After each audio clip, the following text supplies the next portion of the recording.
दोस्तों, कैसे हैं? जहाँ तक हमको लगता है आप लोग बहुत ही अच्छे होंगे। तो 5 मिनट का वीडियो रहता है, आप स्किप कर देते हैं। आप ज़रूर देख लिया कीजिए वीडियो को।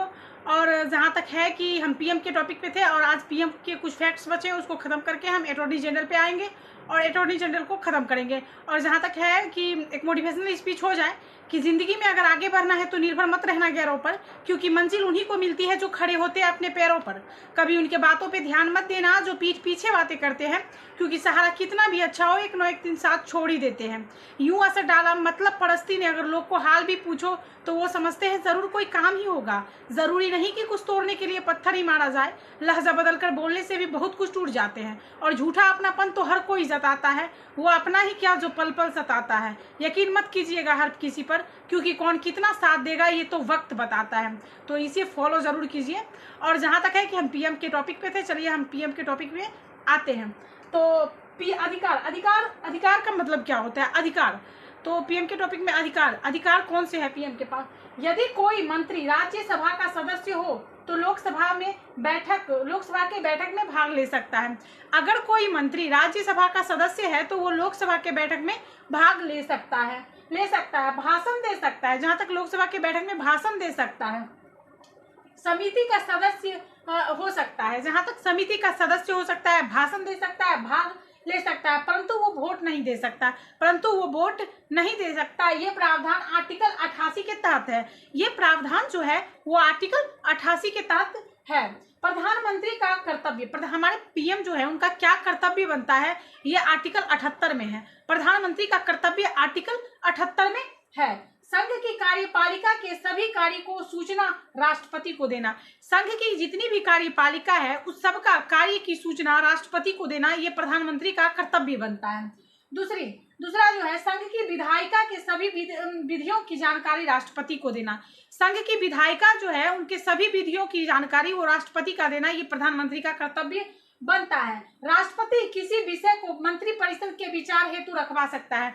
अगर राष्ट्रपति के पास कोई भी विषय आया उसे मंत्रिपरिषद के विचार हेतु रखवा सकता है कि मंत्रिपरिषद इस पर विचार विमर्श करेगा, तब इसका निष्कर्ष निकलेगा, रखवा सकता है। प्रधानमंत्री मंत्रिपरिषद का अध्यक्ष होता है। हमारे जो प्रधानमंत्री है वो मंत्रिपरिषद का अध्यक्ष होते हैं। सदन का नेता होता है जिसका सदस्य हो, जिस सदन का नेता होता है वो सदन का नेता होता है जिसका सदस्य पीएम होता है। मंत्रियों की नियुक्ति प्रधानमंत्री करता है। जितने भी मंत्री होते हैं उनका नियुक्ति पीएम करता है, प्रधानमंत्री करता है। प्रधानमंत्री नीति आयोग आदि का अध्यक्ष होता है। जहां तक प्रधानमंत्री हमारे नीति आयोग आदि का अध्यक्ष होता है। संसद सचिव, ये प्रधानमंत्री के द्वारा नियुक्त किए जाते हैं। संसद के जो सचिव होते हैं वो प्रधानमंत्री के द्वारा नियुक्त किए जाते हैं। ये प्रधानमंत्री को त्याग पत्र देते हैं। अगर संसद के सचिव को हटना होता है तो वो पीएम को त्याग पत्र देते हैं। ये संसद का सदस्य होता है। संसद के सचिव जो है वो संसद का सदस्य होते हैं। इनको राज्य मंत्री का दर्जा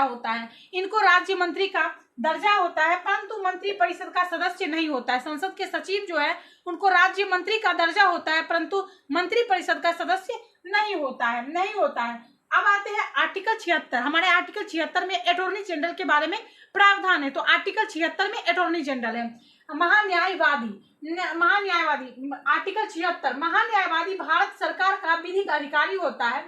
हमारे जो महान्यायवादी है वो भारत सरकार के विधिक अधिकारी होते हैं। 1987 के नियम के अनुसार भारत सरकार के महान्यायवादी विधिक अधिकारी होते हैं। 1987 के नियम के अनुसार भारत में 3 विधिक अधिकारी होते हैं। 1987 में नियम बनाया गया जिसमें ये बोला गया कि भारत में 3 विधिक अधिकारी होंगे। पहला महान्यायवादी, दूसरा सॉलिसिटर जनरल और तीसरा एडिशनल सॉलिसिटर जनरल। तीसरा होता है एडिशनल सॉलिसिटर जनरल। पहला महान्यायवादी, दूसरा सॉलिसिटर जनरल, तीसरा एडिशनल सॉलिसिटर जनरल। इसे ब्रिटेन से लिया गया है। महान्यायवादी का जो प्रावधान है इसे ब्रिटेन से लिया गया है। महान्यायवादी की नियुक्ति राष्ट्रपति करता है। हमारे जो महान्यायवादी हैं उनकी नियुक्ति राष्ट्रपति करते हैं प्रधानमंत्री के सलाह पर। महान्यायवादी की नियुक्ति राष्ट्रपति करता है। योग्यता, सर्वोच्च न्यायालय के न्यायाधीश के बराबर हो। जहां तक महान्यायवादी का योग्यता जो है वो सर्वोच्च न्यायालय के न्यायाधीश के बराबर हो। 5 वर्ष तक हाई कोर्ट का जज रहा हो। जहां तक है कि वो 5 वर्ष तक हाई कोर्ट का जज रहा हो, या तो 10 वर्ष तक सुप्रीम कोर्ट या हाई कोर्ट का वकील रहा हो, या तो 10 वर्ष तक सुप्रीम कोर्ट या हाई कोर्ट का वकील रहा हो, या राष्ट्रपति के नजर में जाना माना विधि वेता हो, या तो राष्ट्रपति के नजर में जाना माना विधि वेता हो। ये सब प्रावधान महान्यायवादी की नियुक्ति में होता है। कार्यकाल, महान्यायवादी का कार्यकाल क्या है? इसका कोई कार्यकाल नहीं है, ये राष्ट्रपति के इच्छा अनुसार है। महान्यायवादी को का कोई कार्यकाल ही नहीं है, ये राष्ट्रपति के इच्छा अनुसार है। इन्हें राष्ट्रपति या तो अपने मन से हटा सकता है या ले सकता है, राष्ट्रपति के निर्भर पर है। भारत के प्रथम महान्यायवादी MC शीतलावाद 13 वर्ष तक महान्यायवादी रहे। भारत में जो प्रथम न्यायवादी थे MC शीतलावाद, वो 13 वर्ष तक महान्यायवादी रहे। कार्य, भारत सरकार का वकील होता है। हमारे जो महान्यायवादी है, वो जो महान्यायवादी का जो नियुक्ति होता है, उनका कार्य जो है, उनका कार्य होता है कि वो भारत सरकार का वकील होते हैं। भारत सरकार का वकील होता है, यह भारत सरकार की बात सभी न्यायालय में रखता है। जहां तक है कि जो कोई भी बात होगा अगर भारत सरकार की, तो इसकी बात सभी न्यायालय में ये रखता है। भारत सरकार की बात या केस की सुनवाई करता है। अगर भारत सरकार पे कोई केस हो गया या वाद हो गया, तो ये सब की सुनवाई महान्यायवादी करता है, सुनवाई करता है। राष्ट्रपति या सरकार किसी विशेष मुद्दे पर सलाह लेते हैं। राष्ट्रपति हो या सरकार किसी विशेष मुद्दे पर सलाह लेते हैं। जहां तक हमारे सरकार को इतना छुट्टी है कि वो हर केस को देख सकता है, लेकिन इसीलिए इनका प्रावधान, महान्यायवादी का प्रावधान किया गया है कि ये हर चीज को, जितने भी सरकार पे कुछ भी क्लेम उठेगा तो इनका सुनवाई ये किसी भी न्यायालय में कर सकते हैं।